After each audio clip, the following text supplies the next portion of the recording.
ধন্যবাদ দাদা। আপনাকে বাংলাদেশে অনেক লোক পছন্দ করে।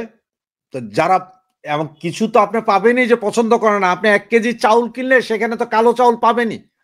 তেমনই কিছু লোক আছে যারা পছন্দ করে না। সুতরাং এটা নিয়ে দুঃখ করার কিছুই দেখি না। আর আপনি সাংবাদিক হিসেবে আপনি তো জানেনই এসবগুলো যে কেন কি ঘটে।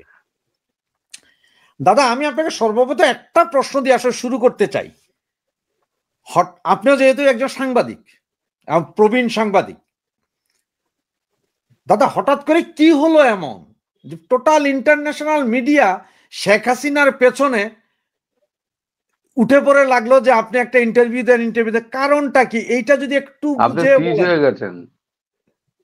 জি আপনি ফ্রিজ হয়ে গেছেন। না আমি আমি শুনতেও পাইনি। আমি শুনতেও পাইনি আপনার প্রশ্ন। আচ্ছা এখন কি শোনা যাচ্ছে? হ্যাঁ, এখন শোনা যাচ্ছে।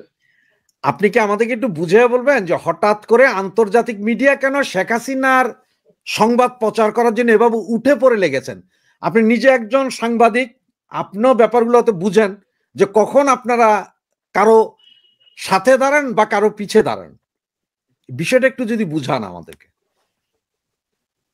এসে সাহায্যের জন্য হাত বাড়ায়, আপনি দেখে রাখবেন। কারণ আছে কি, পাকিস্তান। পাকিস্তান নিজেই মার খাবে।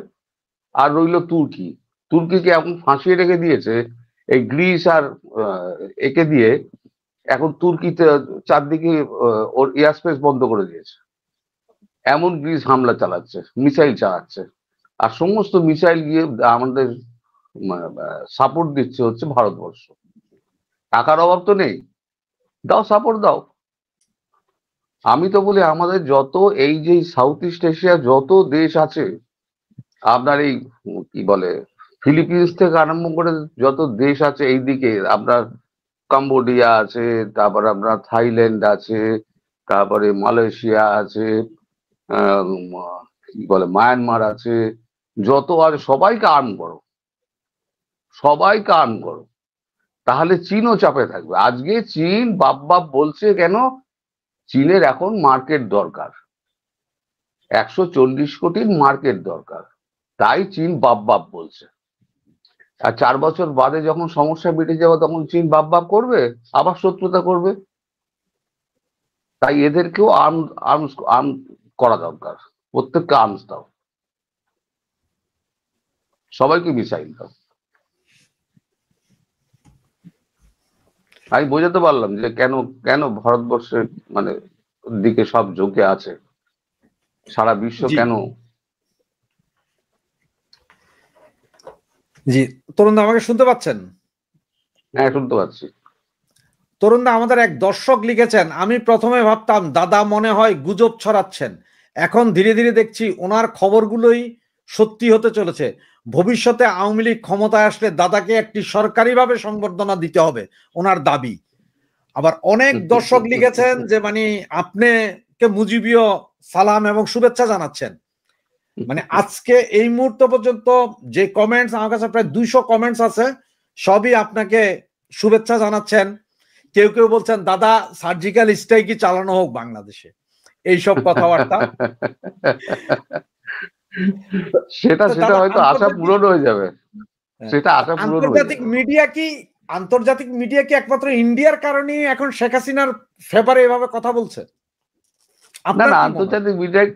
আন্তর্জাতিক মিডিয়ার কাছে ব্যাপারটা পরিষ্কার করে দেওয়া হয়েছে ভারতের পক্ষ থেকে। আচ্ছা ধরুন বাংলাদেশে যা শক্তি আর ভারতে যা শক্তি, দুটো তো সমান নয়। ভারতের কূটনৈতিক শক্তি যা, বাংলাদেশের কূটনৈতিক শক্তি তার কাছে শূন্য। কে চেনে বাংলাদেশকে? আপনি অ্যাটলাস ম্যাপটা যদি আপনি যিনি চিনিয়েছেন তিনি হচ্ছেন শেখ হাসিনা, তার আগে শেখ মুজিব।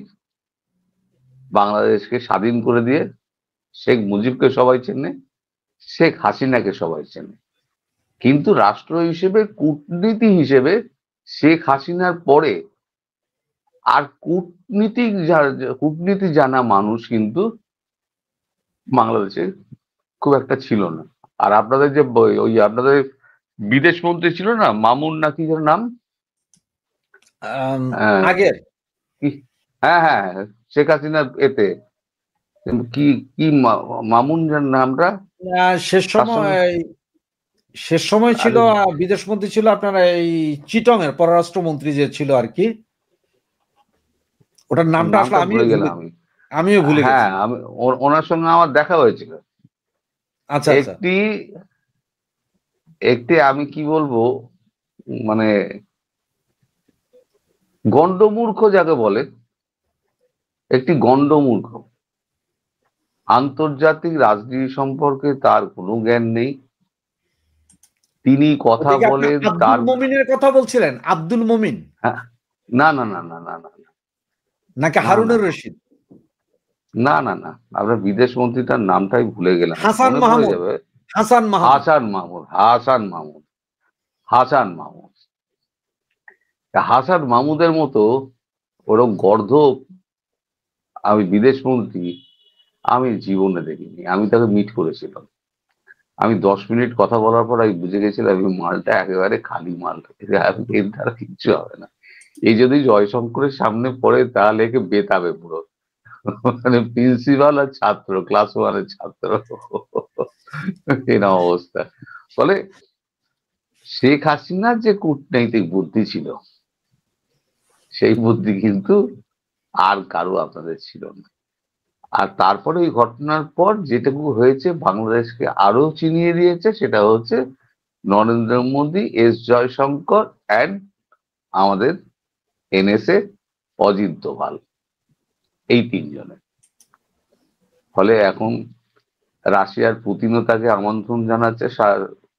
তিনি এখন এক্সাইল প্রাইম মিনিস্টার, তাকে রাষ্ট্রীয় সফরে আমন্ত্রণ জানাচ্ছেন। চীনের প্রেসিডেন্ট তাকে ফোন করছেন। তাকে এই জায়গায় পৌঁছে দিয়েছে তো ভারতবর্ষ। এক সময় তো ভারতের উপরে রাগ করে তো উনি তো চীনেও চলে গেছিলেন, একদিন আগে অপমানিত হয়ে ফিরে এসেছিলেন। ভারত কিন্তু সেটা মনে ধরে রাখেনি। ধরে যদি রাখতো তাহলে ওই জায়গা থেকে ভারতবর্ষ বাঁচিয়ে আনতে পারতো না। কারণ ভারতবর্ষ যাকে একবার মনে করে এ আমার বন্ধু, সে বন্ধু। বন্ধু ভুল করতেই পারে। আপনি দেখুন, আপনি আমার সঙ্গে আপনার বন্ধুত্ব আছে, আপনি একটা ভুল করতেই পারেন, তাই বলে আমি আপনাকে ভুল বুঝে ফেলবো, বন্ধুত্ব চির খেয়ে যাবে? হয় না। আমি বরঞ্চ আপনাকে ভুলটাকে সংশোধন করানোর জন্য আপনাকে বলতে পারি তোর এই ভুলটা হয়েছে, বা এই ভুলটা সংশোধন করে নে, আমি এটা বলতে পারি। তা সেটা আওয়ামী লীগের নেত্রী এখন বুঝে গেছে যে কে বন্ধু কে শত্রু, কে চিরকাল পাশে আছে, সেটা বুঝে না, গেছে। সেটা তো মনে হয় পরশুদিন আপনাদের নিউজ 18 সিএনএন এর সাথে আলাপেও বলেছে যে ইন্ডিয়া এবং ইন্ডিয়ার জনগণের কাছে কৃতজ্ঞ প্রকাশ করেছে আমাদের হুম শেখ হাসিনা। হুম। আচ্ছা দাদা, আমার অনেক কৃতজ্ঞতা দর্শক প্রকাশ জানতে চাচ্ছে আপনার কাছে একটা কথা, কোন নিউজ আছে যে কবে নাগাদ আমাদের প্রধানমন্ত্রী ফিরতে পারে বাংলাদেশে? করছে। আমার কাছে কোনো আইডিয়া নেই, আমি এ খবর কেউ জানি না, এই খবর কেউ অনেকে জানি না। অনেকে জানতে চাচ্ছে যে মানে যে আসার কোনো সম্ভাবনা আছে কিনা, বাংলাদেশে ফেরত আসবে কিনা আমি উনি। আমি যে কথাটা বলেছি ডিসেম্বরে যে উনি যে বাংলাদেশে ফেরত যাবেন, আমাকে ফেরত পাঠানো হবে, সেটা হচ্ছে মার্কো রুবিও যে কথাটা বলেছে, সেই জি। কথাটা আমি বলেছি। তখন আমি জানতাম না যে এ থেকে 15%-এর মধ্যে থাকবে, এটাও আমি বলে দিলাম, তার বেশি করলে করবে না। দাদা, আপনাদের দেশে পরপর দুটা অঘটন ঘটে গেছে, দিল্লিতে অনেকগুলো লোক মারা গেছে, আবার কয়েকদিন আগে মানে 2 দিন আগে কাশ্মীরেও 9 জন না 10 জন আবার মারা গেল, হুম। এবং বর্ডারে এখন টোটাল সিকিউরড অবস্থায় আছেন। এখন দিল্লির ঘটনায় কি আসলে বাংলাদেশের কোন সন্ত্রাসী সংগঠন কি জড়িত বলে কোনো রিপোর্ট আসছে এখন পর্যন্ত নাকি? দেখুন, সরকারি ভাবে কিছু জানানো হয়নি। জি। বাংলাদেশের কোনো নাম, পাকিস্তানের কোনো নাম সরকারি ভাবে কিন্তু বলা হয়নি। কিন্তু গোয়েন্দা সূত্র মারফত যে আমরা জানতে পারছি, হ্যাঁ, তাতে বাংলাদেশের ইনভলভমেন্টটা হয়েছে কি, তুর্কি থেকে পাকিস্তান, পাকিস্তান থেকে বাংলাদেশ, বাংলাদেশ থেকে ভারতে ঢুকেছে, এটা হয়েছে। টোটাল 32টা জায়গায় ওদের হামলা করার প্ল্যান ছিল। তো আর 4টে গাড়ি কেনা হয়েছিল, তার মধ্যে একটা বিস্ফোরণে উড়ে গেছে, আর একটা ওই মহিলার গাড়ি, যে ডাক্তার শাহিন AK-47 যার গাড়িতে ছিল, সেটা ধরা পড়েছে। বাকি দুটো গাড়ি এবং বাকি বিস্ফোরক এখনো পাওয়া যায়নি, কারণ সেগুলো অলরেডি পাচার হয়ে গেছে। যেটা ওমর, যেটা পাচার করতে গিয়ে বিস্ফোরণে মারা গেলেন, সেটা কিন্তু এরকম পাচার কিন্তু এর আগেও হয়েছে। মানে সিরিয়াল ব্লাস্ট করার একটা প্ল্যান ছিল এটা। সরি। তো এখনো কিন্তু বিপদ আমাদের মাথার উপর কিন্তু রয়েছে। আর আমি এটা কিন্তু বিপদটা হওয়ার আগে কিন্তু আপনি অন্তত 15 দিন আগে আমার ভিডিও যাবেন, দেখবেন যে ভারতবর্ষে বিস্ফোরণের আশঙ্কা আছে। আমি এটা করেছিলাম। যে সেটাই আমি শুনেছিলাম, সেটা শোনার কিছুদিনের ভেতরেই এই ঘটনা ঘটলো। তাই কারণ আচ্ছা দাদা, আপনার ইন্টেলিজেন্সের কাছে খবর ছিল। হ্যাঁ, আপনাদের ইন্টেলিজেন্সের কাছে আসলে অনেক খবরই আছে যেটা হয়তো আমরা জানি না, আপনারা কিছু কিছু জানেন। আমার একটা কথা, যে গত 3 দিন যাবত যে কথাটা খুব বেশি চাউর হচ্ছে এখন, শেখ হাসিনা একটা ইন্টারভিউ যেটা ওই আপনাদের News 18-এর সাথে দিয়েছিলেন, সেখানে উনি বলেছেন যে উনি 5 তারিখে ইন্ডিয়া যাওয়ার আগ পর্যন্ত উনি জানতেন না যে 3 তারিখ 4 তারিখে সেনাপ্রধান বিভিন্ন রাজনৈতিক দলের সাথে কথা বলছেন। তো ইন্ডিয়া কিন্তু এটা জানতো আগে থেকেই, যেটা আমরা জানতাম যে ইন্ডিয়া অনেক কিছুই জানতো, যেটা খবরটা দেওয়ার চেষ্টা করেছিল। তাহলে আসলে খবরটা পৌঁছালো না কেন শেখ হাসিনা পর্যন্ত? শেখ হাসিনা পৌঁছানো পর্যন্ত আপনার কে বলেছে? শেখ হাসিনাকে 2018 সাল থেকে, আমি বারবার বলে যাচ্ছি, তাকে সতর্ক করা হয়েছিল 2018 সাল থেকে, যে আপনি সাবধান হন, সাবধান হন। এমনকি এই যে আপনাদের সেনাপ্রধানকে নিয়োগ দেওয়া, তখনও কিন্তু ভারতবর্ষ আপত্তি করেছিল, আমাদের বিশেষ করে আমাদের অজিত দোভাল, যে এই ভদ্রলোককে দেবেন না, ইনি কিন্তু আপনাকে ছোবল মারবেন।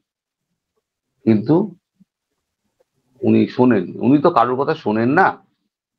এখন ভারতবর্ষের কথা শুনছেন, আবার গদিতে ফিরে গেলে তখন আবার ভারতবর্ষের কথা শুনবেন কিনা তার কোনো গ্যারান্টি নেই। তো ওই 4 তারিখ রাত্রির 2:30 থেকে 5 তারিখ 3:30 পর্যন্ত যা যা ঘটেছে পুরোটাই আমি জানি, কারণ সেদিন পুরো রাত্রে আমি জেগেছিলাম, পরের দিন পুরোটা জেগেছিলাম, যতক্ষণ না পর্যন্ত উনি হিন্ডান এয়ারবেসে এসে পৌঁছেছেন। ওই পুরো রাতটা কিন্তু Ajit Doval, IB, central IB, NIA সব কিন্তু ওয়ার রুমে ছিল, সব। এবং যদি শেখ হাসিনা ওখানে যদি কোনো অঘটন ঘটতে দিলে দিতে পারে, জি, রায় দিলে দিতে পারে, কিন্তু সেই রায় আন্তর্জাতিক মহল মেনে নেবে না। দ্বিতীয় কথা হচ্ছে, সেই রায়টা প্রতিফলিত হবে না, মানে কার্যক্ষেত্রে প্রতিফলিত হবে না। আর যিনি রায় দেবেন আর যারা রায়টা করাচ্ছে, সব হচ্ছে ওই ফাঁসির দড়িতে গিয়ে তাদেরকে ঝুলতে হবে। আজকের ভিডিও সংরক্ষণ করে রেখে দিন, যেদিনকে এটা হবে সেদিনকে এই ভিডিওটার এই অংশটুকু চালিয়ে দেবেন। দাদা এই মুহূর্তে আমাদেরকে লাইভে প্রায় 19,000 দর্শক দেখছে আপনাকে। আচ্ছা, আচ্ছা। সুতরাং আমি জানি আপনার প্রচন্ড কষ্ট হচ্ছে, সারাদিন ব্যস্ত থাকেন, নিজের ভিডিও বানান, এরপরও আমার অনুরোধে আপনি এখানে আবার এসেছেন, তার জন্য আপনাকে আসলে আন্তরিক ধন্যবাদ। তবে না, আপনি না, হয়তো ঠিক আছে, বাংলাদেশের কারণে এসেছেন, যে বাংলাদেশে হ্যাঁ, তো ডেফিনেটলি। এখানে এটা অনেকে বাংলাদেশের আবারও কারণে, মানুষের কারণে, বাংলাদেশের মানুষের যে দুর্দশা। সাদা মনের মানুষ বলছে কেউ, মানে ম্যাক্সিমাম আজকে আপনি ভালোবাসায় সিক্ত হয়ে আছেন এই চ্যানেলে বর্তমানে। আমার আমার আমার মানে এই যে শেষ বয়সে খেলতে খেলতে একটা ইউটিউব করে এত মানুষের ভালোবাসা পাওয়া, শেষ বয়সে এর থেকে কি চাই বলুন তো? আমার 67 বছর বয়স, এই 68-তে পড়বো। তো এই সময় এসে আমি এর থেকে ভালোবাসা, এত প্রাণ ঢালা ভালোবাসা ছাড়া আমি আর কি নিয়ে যেতে পারবো? এত মানুষের ভালোবাসা, শুভেচ্ছা, এটাই তো আমার জীবনের সেরা পাওনা। সারা জীবন 30 বছর ধরে আমি যা কামিয়েছি সেটা কামানো নয়, এই তো হচ্ছে আসল কামানো, এই যেটা আমি এখন করছি। এই যে মানুষ আমায় ভালোবাসছেন, মানুষ আমায় মানে কৃতজ্ঞতা জানাচ্ছেন, ধন্যবাদ জানাচ্ছেন, আমি তাদের হয়ে দুটো কথা বলতে পারছি, এই যে ম্যান টু ম্যান যে আপনার কানেক্টিভিটি তৈরি হচ্ছে, সেটাই আমার কাছে পরম পাওনা, আর কিছু না। এতে বাংলাদেশের মানুষ হচ্ছে অত্যন্ত সাদা মনের মানুষ, অত্যন্ত ভালো মানুষ, এবং আমি বিশ্বাস করি 10% না 5% মানুষ হচ্ছে ভারত বিরোধী। 5%। 18 কোটি মানুষ যদি আমি ধরি, তার 5% আপনি ধরুন কত লাখ হয়, তার বেশি তো নয়। যেমন আমার কিছু দর্শক লিখেছে ওনার আলোচনা, ওনার মাধ্যমে আমাদের মানসিক প্রশান্তি তৈরি হয়। এটাও কিন্তু বিশাল জিনিস। আমি জানি না, আমার তো প্রত্যেকটা ভিডিও করে মনে হয় অত্যন্ত খারাপ করেছি আমি। প্রত্যেকটা ভিডিও করার পর আমি আর দেখি না যে আমার ভিউজ কত হলো, আমি দেখি না। পরের দিন সকালবেলা আমি যখন আপলোড করতে যাই, তখন আবার ইউটিউব স্টুডিও যখন যাই, তখন দেখি যে ও আচ্ছা এত ভিউজ হয়েছে, আচ্ছা। যার জন্য অনেক কমেন্টের উত্তর দিতে পারি না আমি, কারণ আমি দেখি না, ভয় লাগে যে লোকে লোকে কি বলবে, খারাপ ভিডিও হয়ে গেছে। এখন নিজের দাদা ওপর আস্থা কম। অনেকে অনেকে আবারও প্রশ্ন করছে, সেই ঘুরে ফিরে একই প্রশ্ন, অনেকেই প্রশ্ন করছে যে দাদা আওয়ামী লীগ কি ঘুরে দাঁড়াবে এই দেশে? এই প্রশ্নটা অবশ্যই, করছে। অবশ্যই, অবশ্যই ঘুরে দাঁড়াবে। কারণ এবং ওদের আমি যেটা বলেছিলাম, বহুদিন আগে বলেছিলাম, যে মানুষ একদিন ঘর থেকে আওয়ামী লীগের লোকেদের হাত ধরে টেনে টেনে বার করবে, মিলিয়ে নেবেন। কিছুটা দেখেছেন আপনারা, এই শাটডাউনে কিছুটা দেখেছেন না, জি লকডাউন কি একটা প্রথমে যেটা হলো, তো দেখবেন এরপরে সাধারণ মানুষ না, খালি পেট আর খালি পকেট, বারবার আমি বলি, যে মানুষকে অনেক কিছু শিখিয়ে দেয়, অনেক কিছু চিনিয়ে দেয়, বিশ্বকে চিনিয়ে দেয়, মানুষকে চিনিয়ে দেয়। তারা বুঝে গেছে এই 16 মাসে না 17 মাসে, বুঝে গেছে যে শেখ হাসিনা কি ছিলেন আর এরা কি। পরিবর্তনের নামে এরা দেশকে লুটতে এসছে, এরা ধ্বংস করতে এসছে, এরা এক দেশের শত্রু, দেশদ্রোহী, এরা একটাও ছাড়া পাবে না, অন্তত ভারত তো ছাড়বেই না।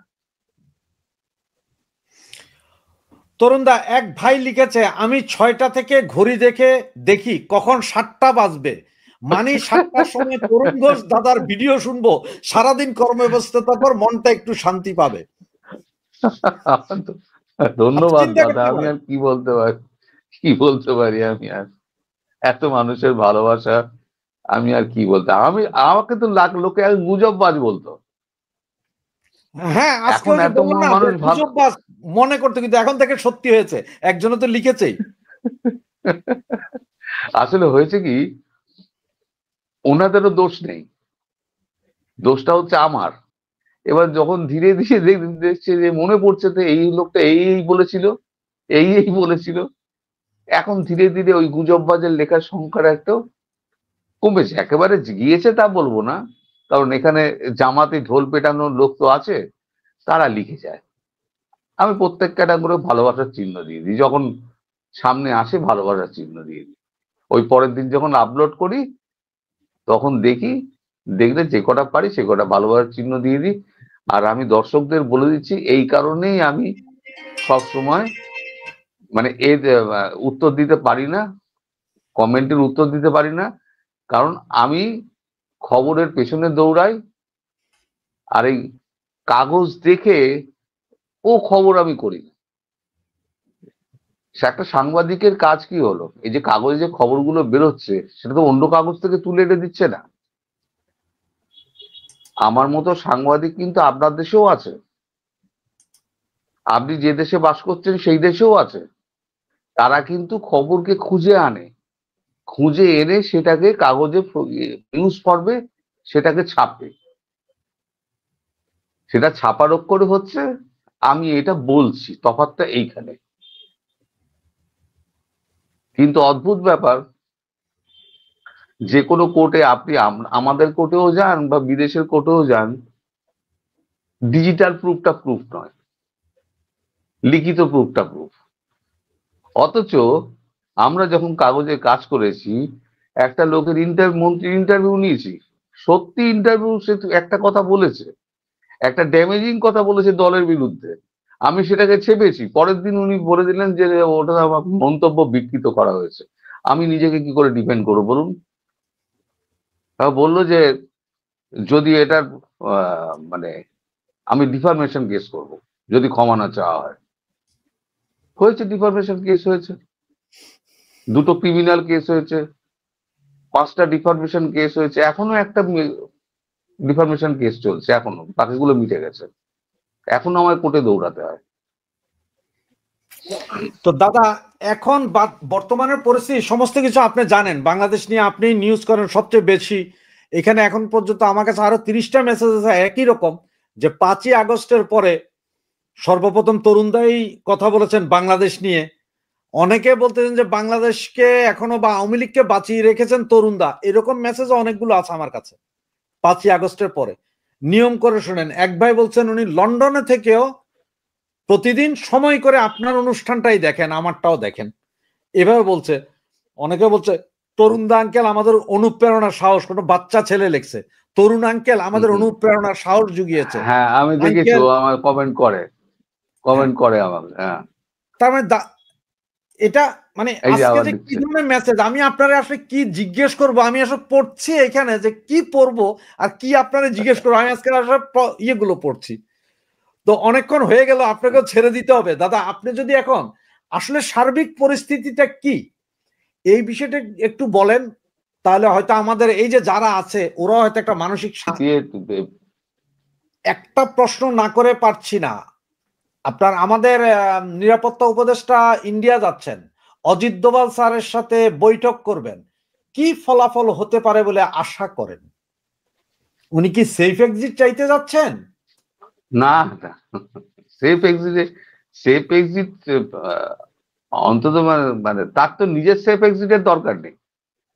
না, উনি তো তিনি তো আমেরিকান মার্কিন নাগরিক। নাগরিক, তিনি তিনি মার্কিন নাগরিক, তার সেফ এক্সিটের দরকার নেই। আর তিনি অন্তত ইউনুসেরও উমেদারি করতে যাবেন না, কারণ ইউনুস তার সঙ্গে যা ব্যবহার করেছে। এখন যেহেতু ওই লুপসে সিদ্দিকে ভারতবর্ষ অ্যালাউ করছে না, জি, এবং বলে দিয়েছে যে পাঠাতে হবে একমাত্র ওই খলিলুর রহমানকে, যার সঙ্গে অজিত দোভালের একটুখানি যোগাযোগটা আছে। একজনের সঙ্গে যোগাযোগ আছে, সেটা হচ্ছে খলিলুর রহমান। এবং খলিলুর রহমান অত্যন্ত ধুরন্ধর লোক, তিনি কিন্তু রাজনীতিটা বোঝেন। মার্কিন দেশে থাকেন তো, উনি বিভিন্ন জায়গায় ঘোরাফেরা করেন, উনি কূটনীতিটা বোঝেন। উনি বুঝে ফেলেছেন যে এইখানে ভারতবর্ষে যা চেপে ধরেছে, গলায় পা তুলে দিয়েছে, এখান থেকে বেরোবার উপায় নেই। লাস্ট উনি যেটা খুব দুঃখ করে উনি ঘনিষ্ঠদের বলেছেন, যে আমার সঙ্গে যখন কথা বলেন তখন আমার মুখের দিকে চেয়ে চেয়ে কথা বলেন না আমাদের প্রধান উপদেষ্টা, তিনি অন্যদিকে চেয়ে থাকেন। মানে তিনি এতটাই নিজেকে অপমানিত বোধ করেছেন যে তারপরে ভেবেছেন যে আমার আর থেকে লাভ নেই, আমি বিদায় নিই বলে উনি চলে গেছেন। আর একজনকে এখন তো এই যে আপনার যিনি এইসব সংবিধান টংবিধান এ করলেন না, নামটা ভুলে গেলাম, হ্যাঁ, আলী রিয়াজ। আলী রিয়াজ। আলী রিয়াজকে এখন খুব লোক টোপ দেখাচ্ছে, এই করে দেবো ওই করে দেবো, লোক টোপ দেখাচ্ছে। আলী রিয়াজ আসবে বলে আমার মনে হয় না, সেও আর এক ওকে তো শেয়ানা। ওকে তো মন্ত্রী পদমর্যাদায় প্রধানমন্ত্রীর এই ইউনুসের উপদেষ্টা বানানো হয়েছে অলরেডি। হ্যাঁ, বাড়ানো হয়েছে, কিন্তু আলী রিয়াজ কি এসছে? ওটা বলতে পারবো না, শিওর না। আলী রিয়াজ আসেনি, আসেনি, আসবেও না। আর আলী রিয়াজ জানে এই সরকারের অবস্থা কোথায়, ঢিলে হয়ে গেছে, সবাই পালানোর ধান্দা করছে, সবাই লুঙ্গি লাগিয়ে রেখে দিয়েছে। ওই কি বলে, আমরা মার্কিন রাষ্ট্রদূত তার কাছে গেছিল, গিয়ে 34 জনের না 36 জনের লিস্ট ধরিয়ে এসছে যে আমাদের সেফ এক্সিট দিতে হবে। তো উনি বিদেশ দপ্তরের সঙ্গে কথা বলেছিলেন, মার্কো রুবিওর সঙ্গে হয়তো কথা হয়েছিল বা কারোর সঙ্গে কথা হয়েছিল, সেখান থেকে না হয়ে গেছে যে আমরা এর মধ্যে নেই, যা করে ভারতবর্ষের সঙ্গে কথা বলে নেবো, ওরা ব্যবস্থা করুক নিজেরা। মার্কিন যুক্তরাষ্ট্র এর মধ্যে ঢুকবে না, এটা স্পষ্ট নীতি। বলে সেফ এক্সিটের রাস্তা বন্ধ। ওনাকে ডেকেছে একটা একদম চূড়ান্ত সতর্কবার্তা পৌঁছে দেওয়া, যে বেশি বাড়াবাড়ি করো না, তাহলে মেরে দেবো। আর মারা শুরু হলে কেউ থামবে না। তো দাদা, আপনাকে শেষ একটা প্রশ্ন করে আমরা লাইভটা শেষ করে দিব, সেটা হচ্ছে যে আপনার কি মনে হয় আমাদের নেত্রী কিছুদিনের ভেতরে আপনার এই টিভি ক্যামেরার সামনে এসে কোনো বক্তব্য দিবেন, কোনো ওনাকে মিডিয়াতে তো ভারতবর্ষ তো ওনাকে তো ভারতবর্ষ অনেক আগেই বলে দিয়েছে যে আপনি অডিও ভিডিওতেও আপনি করতে পারেন যদি না, আপনি চান। যেহেতু আপনাদের উনি বলেছেন। ইন্ডিয়ার ইয়েকে ডাকানো হয়েছিল আমাদের দেশে, পররাষ্ট্র মন্ত্রণালয় হুমকি ধমকি দিয়েছে বন্ধ করার জন্য, এই জন্যই চিন্তা করছি। আমরা খুব ভয় পেয়ে গেছি। জি। খুব খুব ভয় পেয়ে গেছি। বাংলাদেশে আপনাদের পররাষ্ট্র উপদেষ্টা হোক আর আপনাদের প্রধান উপদেষ্টা হোক, তাদের প্রত্যেকটা হুঙ্কার আমাদের হাড় কাঁপিয়ে দেয়, এত ভয় পাই আমরা। তো যাই হোক, তো এইসব উনি যেদিনকে মনে করবেন, উনি বলেছেন যে আমি দেশে গিয়ে জনগণের সঙ্গে সরাসরি কথা বলবো। আচ্ছা আচ্ছা। কে একজন আমায় লিখে পাঠিয়েছে বিচারক নাকি রাতেই নাকি ঢুকে যাচ্ছে এতে, কোর্টে। বিচারকের এত তাড়া, তার মানে বিচারক কালকে রায়টায় দেবে না, ও তো জামাতের মনে বিচারক। হচ্ছে। হ্যাঁ, জামাতি সেই তো। বিচারক। হ্যাঁ। এবং ওরা জামাতি সেনাবাহিনী গুলো। দিয়ে ঘিরে ফেলছে, পুরো বিচার কার্যালয় সেনাবাহিনী ঘিরে ঘিরে রাখছে এখন, নিরাপত্তা। আচ্ছা, এত বড় ছাগল, যে জিনিসটা তোর হাতের মধ্যে নেই, আমি তাকে স্বপ্নে আমি পোলাও খাচ্ছি, যত পারছি ঘি ঢালছি। ভারতের লোকজন হাসাহাসি করছে, লিটারেলি হাসাহাসি করছে। আপনি ফোন করার আগে আমার সঙ্গে এক মন্ত্রীর কথা হচ্ছিল, আমাদের স্টেট মিনিস্টার, তার সঙ্গে কথা হচ্ছিল। বলছি, এত বোকা রাষ্ট্র আমাদের পাশে রয়েছে, আগে জানতাম না, এখন ধীরে ধীরে প্রকাশ পাচ্ছে যেটা একেবারে নিরক্ষরদের বাস। তিনি একটু বাড়িয়ে বলেছেন, আমি নিরক্ষর বলবো না, আমি বলবো যে কিছু জামাতি নির্বোধ মানুষ আছে যারা ওই টোলে পড়েছে। সংস্কৃতি, আমাদের সংস্কৃত টোল যেমন আগে ছিল এখন তুলে দিয়েছে, ওরকম হচ্ছে আপনাদের ইসলামিক টোল আছে, সেই ইসলামিক টোলের ছাত্র, তারা শুধু হাদিস পড়ে গাজবায়তুল হিন্দ ওর স্বপ্ন দেখে জি। যে ঘোড়ার পিঠে চেপে তরোয়াল ঘোরাতে ঘোরাতে আমরা লাল কেল্লার বুকে আমরা ইসলামী ফ্ল্যাগ তুলবো। সেই স্বপ্ন দেখুক, পাকিস্তান ওই স্বপ্ন দেখতে দেখতে ভিখারি হয়ে গেছে। হ্যাঁ, একটা ছোট ভাই আছে, সেও ভিখারি হবে। কদিন বাদে তো আর টাকা জুটবে না, জি টাকা নেই তো, দাদা, আপনাকে একটা ইনফরমেশন ব্যাংকগুলো দেই। ফেল করবে। হ্যাঁ। আমাদের ডিএমপি পুলিশ কমিশনার বলেছেন, যারা গাড়ি ঘোড়াতে আগুন দিচ্ছে বা যারা রাস্তাঘাট ব্লক করছে বা আওয়ামী লীগ ছাত্রলীগের লোক দেখলে ব্রাশ ফায়ার করে দাও। তার মানে হচ্ছে যে এখন যদি কেউ গাড়িতে ইট পাটকেল মানে আন্দোলন করে, ব্রাশ ফায়ার করা এখন জায়েজ আছে, হত্যা জায়েজ আছে। কিন্তু যখন আমাদের সেতু ভবন, মেট্রো রেল এগুলো জ্বালাইছিল, তখন কেন পুলিশ মারলো, সেইটা না, জায়েজ তখন নাই। জায়েজ নাই। এবং এখন উনি বলছে যে এটা পুলিশের যে বই আছে, সে বইয়েই আছে। তা আমার মনে হয় না, আপনারা হয়তো আন্তর্জাতিক মিডিয়াতে এই কথাগুলো আরো জোরালো ভাবে তুলে ধরতে পারবেন। এইটা এইটা নাই, আজকে উনি এইটা বলছেন। আপনি 4 দিন আগের ভিডিও দেখুন, আমি 4 দিন আগে বলেছিলাম যে আওয়ামী লীগ রাস্তায় বেরোবেন না, ঘরের মধ্যে চুপ করে বন্ধ হয়ে বসে থাকুন। আর সমস্ত দোকান পাটে যত মালিক আছে, দোকানের মালিক আছে, রিক্সাওয়ালা আছে, বাস কর্মী আছে, তাদেরকে আমি অনুরোধ করেছিলাম আপনারা যদি সত্যি স্বাধীনতার পক্ষে থাকেন এবং বঙ্গবন্ধুকে ভালোবেসে থাকেন, শেখ হাসিনাকে ভালোবেসে থাকেন, আপনারা গাড়ি চালাবেন না, বাস চালাবেন না, রিক্সা চালাবেন না, একদিন আপনারা হাফ হাফ বেলা খেয়ে থাকুন, দোকান খুলবেন না, বন্ধ এমনি সফল হয়ে যাবে। আমি জানতাম, আমি বলেছিলাম যে মারবে কিন্তু ওরা, বাস জ্বালাবে ওরা, জামাতিরা। আমার দেখুন 4 দিন আগের ভিডিওতে আছে, জি। বাস জ্বালাবে জামাতিরা, গাড়ি ভাঙবে জামাতিরা, দোষটা দেবে হচ্ছে আওয়ামী লীগের ঘাড়ে। এই সমস্ত কিছু করছে না, সব করছে কিন্তু এগুলো হচ্ছে আর আপনার জামাতিরা। আর আমার একটা অভিযোগ আছে, এই আপনাদের এই যে ফেসবুক, আওয়ামী লীগের ফেসবুক কাদের হাতে আছে আমি জানি না, এইগুলোকে সমর্থন করে নিজেদের ফেসবুকে আপলোড করে দায়টা নিজেরা নিয়ে নিচ্ছে। এত বড় গাধা যাদের হাতে ফেসবুকটা দিয়ে রেখে দিয়েছেন আপনারা, আপনাদের ইমিডিয়েটলি সেই সমস্ত হাত থেকে ফেসবুকটা নিয়ে নিন। এরা আওয়ামী লীগের ক্ষতি করছে। এখানেও দেখবেন জামাতি ঢুকে রয়েছে আওয়ামী লীগ সেজে, তাদের হাতেই ফেসবুকটা রয়ে গেছে। এবং এটা কত বড় সত্যি কথা বলছি, আজ আপনারা বুঝবেন না, পরে বুঝতে পারবেন। আপনি মনে রাখবেন, পরে বুঝতে পারবেন আপনারা। সেটাই। তো ধন্যবাদ দাদা, আপনি অনেকক্ষণ সময় দিলেন। ধন্যবাদ সুপ্রিয় দর্শক মন্ডলী, আপনারা আমাদের সাথে দীর্ঘ 1 ঘন্টা ধরে 28-29 হাজার লোক আপনারা আমাদের এই অনুষ্ঠানটি দেখেছেন। আপনাদের সকলকে ধন্যবাদ। দাদা, আপনাকে আমার এবং আমার দর্শক শ্রোতা মন্ডলীর পক্ষ থেকে ধন্যবাদ। এবং ইন্ডিয়াতে গত 2 সপ্তাহে যারা মারা গিয়েছেন ওনাদের পরিবারের প্রতি রইল আমাদের শ্রদ্ধা। তো দাদা, আপনাকে আবার হয়তো আমরা অন্য কোনো অনুষ্ঠানে আপনাকে নিয়ে আসবো। দর্শক শ্রোতা মণ্ডলী, সেই পর্যন্ত আমি আপনাদের কাছ থেকে বিদায় নিচ্ছি।